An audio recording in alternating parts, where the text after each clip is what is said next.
가나안 땅에서 이스라엘 자손에게 기업을 받게 하신 자들이니라. 아멘. 민수기 34장 16절부터 29절까지 본문입니다.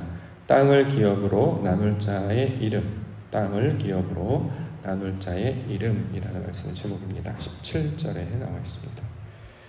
17절 말씀 보시면 너희에게 땅을 기업으로 나눌 자의 이름은 이러하니 제사장 엘르아살과 눈의 아들 여호수아니라 라고 기록이 되어 있습니다. 자, 이름에 관한 내용을 살펴보고자 하는데요. 이름, 호칭이라는 뜻이죠. 그런데 신기하게도 각 이름에는 뜻이 있습니다. 특별히 우리 이름들이 그렇죠. 우리 이름들은 다 의도가 있고 뜻이 있습니다. 예를 들어서 옥토를 한번 생각해 볼까요? 옥토, 우리가 호칭이잖아요. 옥토교회 할 때 옥토는 호칭인데 그 옥토에는 뜻이 담겨져 있습니다. 그 의미는 이제 좋은 땅, 비옥한 땅이라는 뜻을 가지고 있기 때문에 부르는 것뿐만 아니라 그 안에 담겨져 있는 의도가 그 안에 내포되어 있음을 우리가 알 수 있습니다. 그러므로 이제 이름이라는 말은 하나님이 어떤 일을 이루시는 의도를 담아 놓은 것으로 우리가 그 말을 받을 수 있을 것입니다. 자, 이름. 본문에서는 기업을 받게 하신 자들이라는 뜻으로 우리가 해석할 수 있을 것입니다. 29절로 봅니다. 29절에 보시면 이들이 여호와께서 명령하사 가나안 땅에서 이스라엘 자손에게 기업을 받게 하신 자들이니라. 자, 기업을 받게 하신 자들이라는 뜻을 이름의 의도로 우리가 이해할 수 있습니다. 자, 성경에서 이름이라는 뜻을 가진 제목이 있었죠. 지난주에 출애굽기, 그게 이름들이었잖아요. 그 원래 이제 영어로는 엑소더스라고 번역을 하는데 밖으로 바깥길이라는 뜻을 가지고 있었는데 히브리어 제목을 보니까 쉐모트, 이름들이라는 뜻을 가지고 있었습니다. 그럼 이름들이라고 하는 뜻이 뭐냐? 이들 이스라엘의 아들들을 가리키는 것이다. 그래서 하나님께서 이스라엘의 아들들을 만드시는 내용으로 그 의미가 담겨져 있습니다.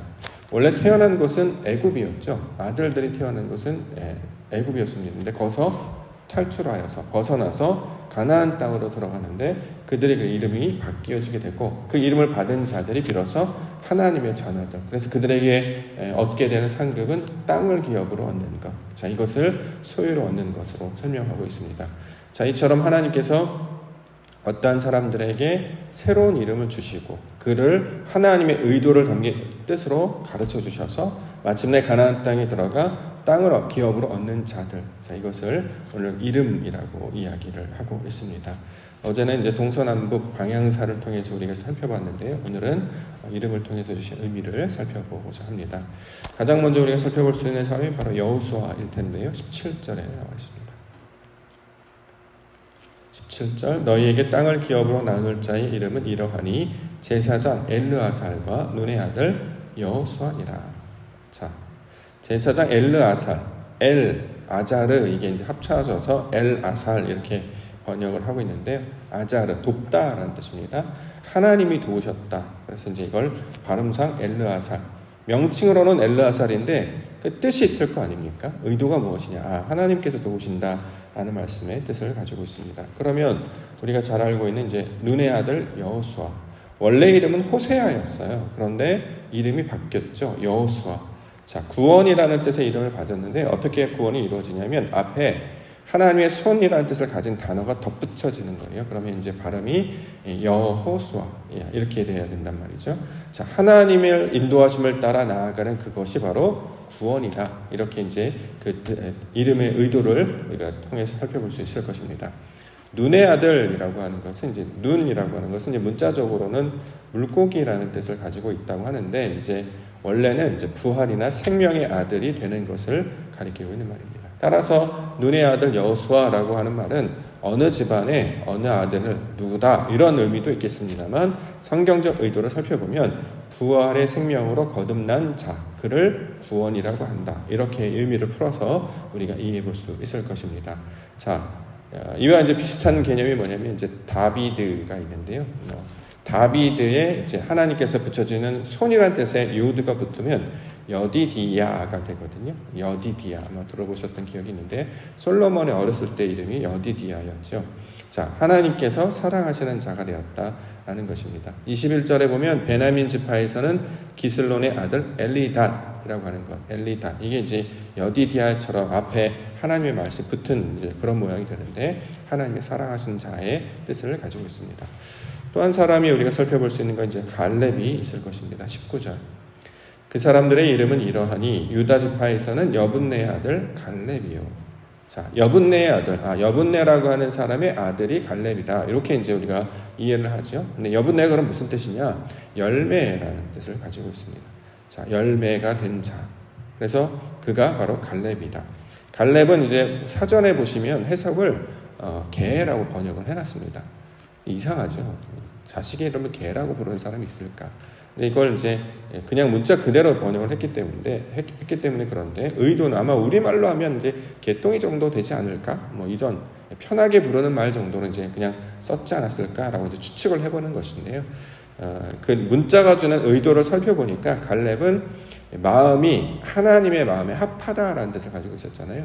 그래서 정탐꾼이 여호수아와 갈렙이 정탐을 하고 나서 똑같은 정보를 봤는데 가나안 땅을 보고 거기서 아낙 자손의 후손들을 보고 여러 가지 봤는데 여호수아와 갈렙은 다른 정탐꾼과는 다른 보고를 한단 말이죠.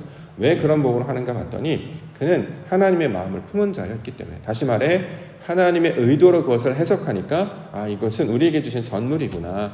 우리가 맞서 싸워서 감당하지 못할 어떤 두려운 존재가 아니라 하나님께서 이 땅을 우리에게 허락하여 주시는구나.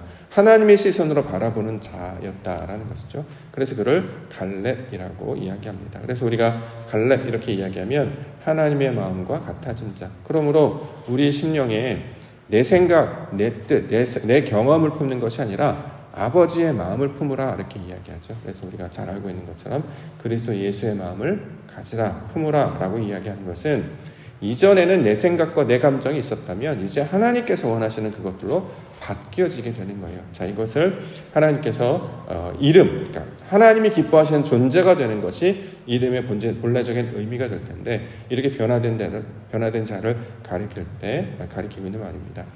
우리가 이제 지난 시간에 보면 요단 동편에서 우리는 나아가지 않겠습니다라고 했던 두 지파가 있었죠. 르우벤과 갓 지파. 여기에 보면 그 이름들이 빠져 있습니다. 므낫세 중에서 절반만 건너가고 나머지는 그냥 그곳에 남아져 있었습니다.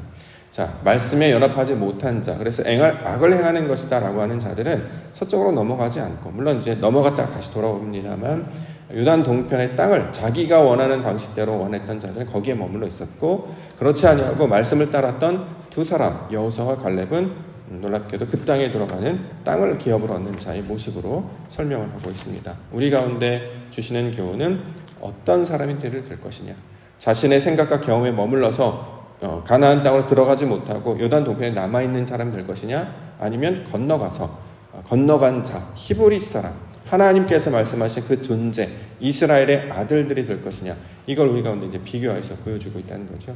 특별히 여호수아와 갈렙이 그런 증거로 나타난 자들로 설명을 하고 있습니다. 자, 20절 보시면 시몬 지파에서는 암미우의 아들 스무엘이요. 그래서 이름들을 가만히 살펴보면 다 하나님과 관련된 단어들로 되어서 설명할 수 있습니다. 스무엘, 우리말로 하면 이것이 이제 듣다, 사무엘이라는 뜻이에요. 똑같은 단어인데 발음이 어디에 있느냐에 따라서 사무엘이라고 발음하기도 하고 스무엘이라고 발음하기도 합니다. 하나님의 백성, 듣는다, 뭐 이런 말들로 우리 가운데 가르쳐주고 있죠. 그래서 그 다음에 나타나는 한니엘, 그무엘, 엘이라는 말이 다 하나님이라는 뜻이잖아요. 엘리사반, 발디엘, 아이우드, 부다헬. 자, 이게 다 하나님을 뜻하는 말인데, 하나님께서 인도하신다, 하나님께서 보호하신다, 하나님께서 성령하신다. 이들이 바로 그 땅에 들어가 기업을 받을 자들이다. 자, 이렇게 설명을 하고 있습니다. 그러면 우리가 가져야 될 이름이 뭘까? 우리도 이름을 바꿔서 무슨 L로 할 수는 없지 않겠습니까? 최대한인데 최대한 L, 이럴 수는 없는 거잖아요. 우리 가운데 그렇게 이름에 하나님이 기뻐하신 존재로 변화되도록 가르쳐 주신 그 뜻의 이름이 있습니다. 그것은 바로 뭐냐면 그리스도라는 이름입니다. 요한복음 20장 31절, 오직 이것을 기록함은 너희로 예수께서 하나님의 아들 그리스도이심을 믿게 하려 함이요, 또 너희로 믿고 그 이름을 힘입어 생명을 얻게 하려 함이니라.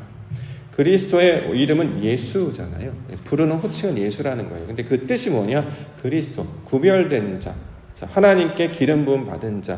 원래는 이거 메시아였죠. 메시아를 이제 헬라어로 음역하다 보니까 이걸 크리스트, 그래서 그리스도라고 우리가 발음을 하는데, 기름 부음 받은 자. 우리 가운데 적용을 하면 구별된 자. 신약에서는 이것을 성도라고 부르죠. 거룩한 자들 이렇게 부르는 것입니다.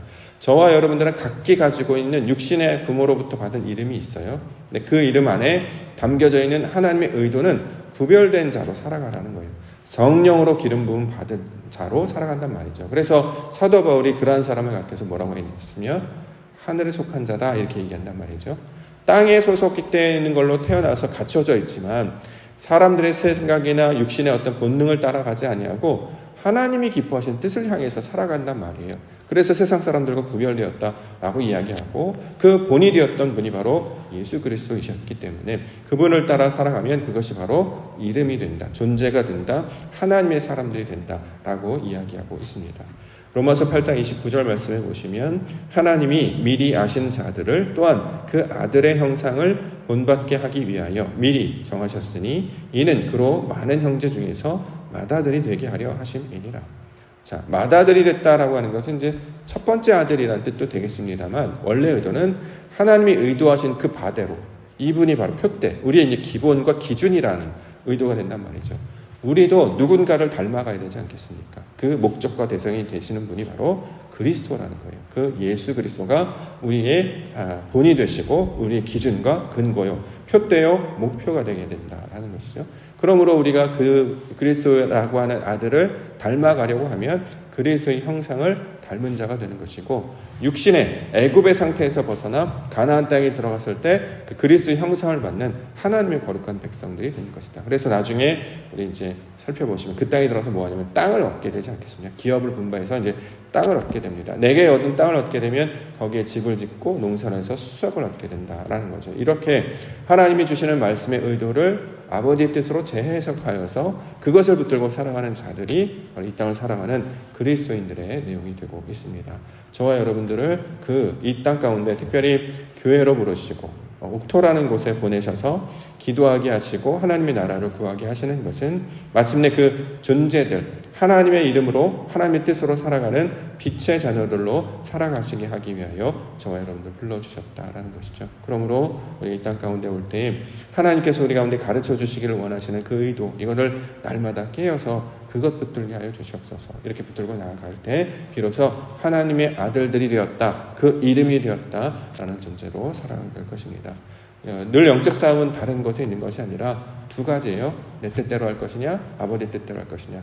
그런데 우리 가운데 어떤 그런 이렇게 선택할 수 있는 기회가 이제 주어진단 말이죠. 예를 들어서 우리가 매일 아침마다 하고 있는 예배를 갈 것이냐 말 것이냐, 기도할 것이냐 말 것이냐. 자, 어떤 거 할 때 하나님이 기뻐하신 뜻으로 행할 것이냐, 그냥 내 습관으로 할 것이냐. 또 어떤 것이 우리 가운데 생겼을 때 이거를 하나님께 드려야 될 것이냐, 아니면 붙잡고 있어야 될 것이냐. 이것을 하나님의 뜻으로 해석할 것이냐, 아니면 그냥 우연으로 해석할 것이냐. 매번 그 싸움이란 말이에요. 근데 그때 그래, 하나님께서 원하시지. 그렇게 해보는 거예요. 그러면 그 기회를 가지고 이 기회를 통해서 무언가를 우리 가운데 요청하신단 말이죠. 안 그러면 그럴 기회가 없어요. 평상시에는 그럴 시도조차 해볼 생각조차 하지 못합니다. 그런데 우리 가운데 어떤 시간이라든가 또는 어떤 물질이라든가 사람이라든가 상황이 벌어지면 이때 우리에게 이걸 원하시는구나. 그래서 하나님의 말씀으로 된 자들은 그 말씀을 붙들고 세상 사람들처럼 하지 아니하고 특별한 모양으로 다르게 행동하더라. 근데 그 다른 근거가 뭐냐? 그리스도, 아버지의 영광을 향해선 그 그리스도처럼 하나님의 뜻을 위해 나아가더라. 이것을 이 땅 가운데 보여주는 자들로 저와 여러분들 불러주신 것입니다. 이 말씀 붙들고 나아갈 때 우리는 결론을 알고 있습니다. 십자가를 지고 자기를 부인하고 자기 십자가 지고 주님을 따라 나서는 게 보통 힘든 게 아니잖아요. 그래서 우리에게 필요한 게 뭐냐면 성령입니다. 성령. 내 의지로 하려고 하니까 힘이 들어요. 그런데 아버지의 뜻으로 하면 저절로 됩니다. 저절로. 그 상태까지 나아가도록 우리에게 계속 가르치시는 거죠. 어쩔 때는 쉽게 되다가 어떨 때는 또 잘 안 될 때도 있어요. 근데 그때는 당황하지 말고 하나님께 나와서 하나님 은혜를 베풀어 주시옵소서. 했냐 안 했냐 따지고 너는 잘했다 못했다 이거 가지고 뭐 상급을 주시는 분이 아니라 계속 그렇게 우리가 할 수 있도록 끊임없이 기회를 주시는 분이 하나님이십니다. 그것을 놀랍게도 붙잡고 나아가면 영광 위에 영광을 더하고 믿음 위에 믿음을 더하고 믿음을 심을 때 믿음을 얻게 될 것이고 하나님의 것을 심은 자는 하나님의 것을 얻게 되는 자로 우리 가운데 보여주시는 것입니다. 오늘도 주신 말씀 붙잡고 아버지께서 주시는 그 이름 하나님의 사람으로 살아가게 하시고 그 영적 싸움에서 승리하는 자 되게 하시므로 마침내 우리 아버지 하나님을 기쁘시게 하는 자 되게 하여 주시옵소서. 그래서 우리를 하나님의 아들들이라 하고 이름이 불려지는 그 영광 가운데 나아가시는 우리 믿음의 성도님들과 교회가 되시기를 주님의 이름으로 먼저 축원합니다.